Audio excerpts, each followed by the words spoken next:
Hello hi नमस्कार जय Jagannath Rana blogs रे आपण मानक स्वागत। आज नित्यर्कम सारी ऑफिस काम भी एंड कर आम बाहरी पड़लु खाइबा पई होटल। तो आम डिसाइड कलु जे चिलिका ढाबा आमको बेटर रही भी कम कॉस्ट आपण मैंने भी आसीपर।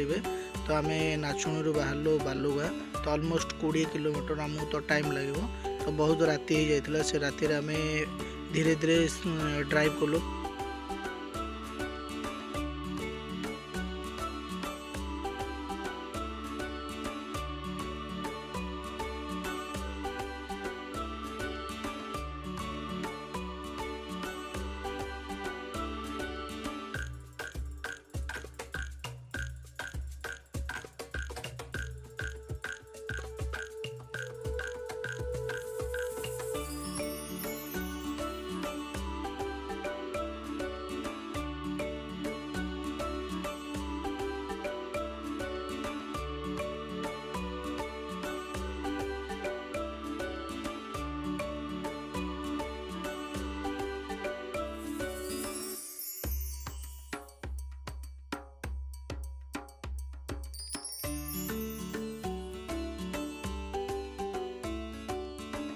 ऑलमोस्ट आम आसिक पहुँची सारीचु चिलिका ढाबा रे। देखु केते गाड़ी लगी बहुत लोक भी भिड़ अच्छा चिलिका ढाबा भितर जावा। आमर आज ऑर्डर कर भाई नान को चिकेन तथापि भी डिसाइड करर्डर करदेबू कहीं बेटर हम राति टाइमटा नान रुटी बेटर रही। देखो बाहर भी सेटअप अच्छे किंतु आम रूम भितर बसिलु कहीं आमर मेम्बर संख्या अधिक जाइल ना 7 जन जाइल। तो समस्ते बसिलु आमर ऑर्डर ऑलमोस्ट दिखाई सारी।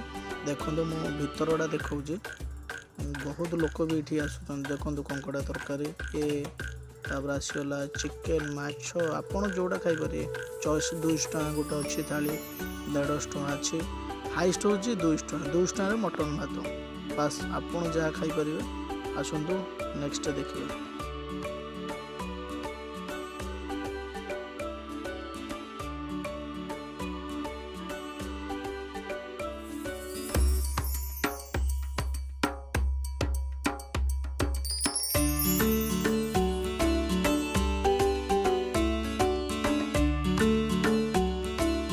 ऑर्डर कर पलि आसला नान चिकेन और गोटे बाइगण